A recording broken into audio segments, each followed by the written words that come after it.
Hello, Achu. Let's read the question. Mention the events that lead to the development of placenta during pregnancy in human females. तो इसमें question में पूछा गया कि ये जो प्लासेंटा का डेवलपमेंट होता है प्रेगनेंसी के टाइम में ये क्यों और कैसे होता है. ओके तो इसके लिए की कंसेप्ट जो है that is the development of placenta. Okay development of placenta. आइए हम देखते हैं कि कैसे प्लेसेंटा डेवलप होता है. तो इसके लिए थोड़ा बैकग्राउंड में जानना पड़ेगा कि कैसे आफ्टर जाइगोट फॉर्मेशन हम जानते हैं कि जाइगोट एक सिंगल सेल है जो कि स्पर्म एंड एग से बनता है. तो ओके तो एक सेल से ही डेवलप होके क्या बनेगा, ये 2 सेल 4 सेल ऐसे हम देखेंगे कि डेवलपमेंट होगा, सेल का डेवलपमेंट होगा. तो ब्लास्टोमियर बनेगा. Blastomere this is just a ball of cells you can say. उसके बाद एक पॉइंट पे क्या होगा, blastomere in the blastocyst arrange in the outer layer. ठीक है, तो एक ऐसा अरेंजमेंट होगा. ठीक है, ऐसा अरेंजमेंट होगा कि आउटसाइड का जो लेयर होगा उसको हम बोलते हैं ट्रोफोब्लास्ट. सेल अरेंज होके ऐसा हो जाएगा और इनर सेल का एक मास हमको देखने को मिलेगा. That is called inner cell mass. अब क्या होगा, ये जो स्ट्रक्चर है वो अटैच हो जाएगा कहाँ पे, हमारे जो यूटेरस होता है. यूटेरस मान लो कि this is uterus, this is a rough sketch of uterus. Uterus का जो इनर लेयर होता है, इनर वॉल होता है, उसको हम बोला करते हैं कि दैट इज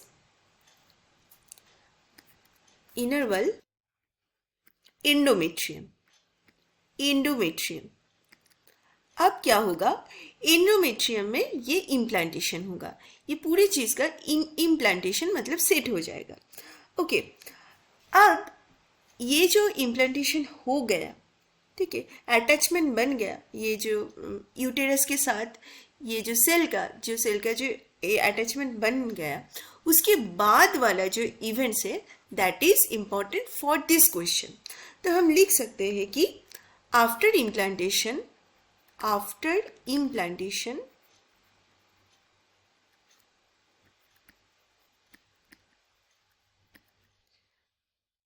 क्या होता है, finger like projection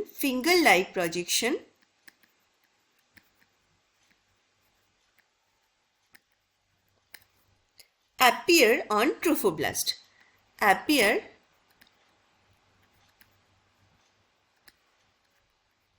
Trophoblast called chorionic villi.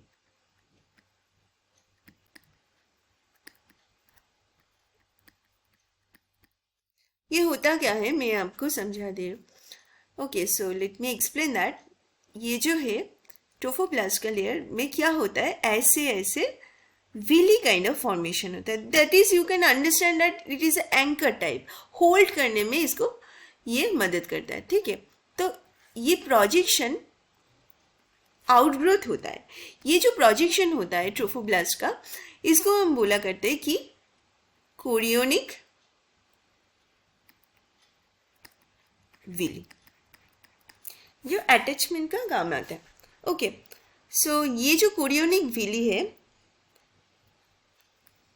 it is which is surrounded by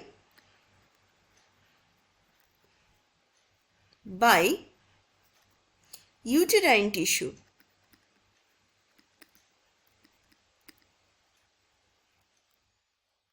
and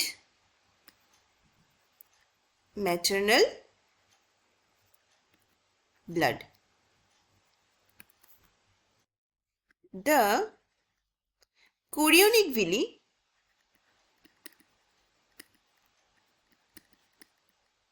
and uterine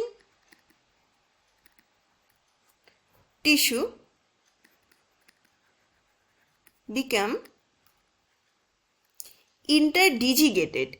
Interdigigated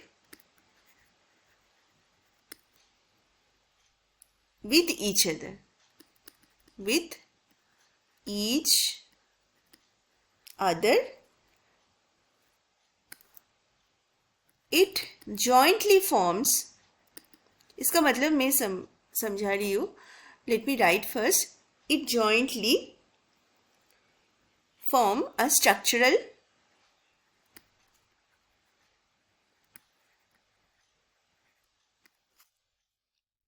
and functional unit.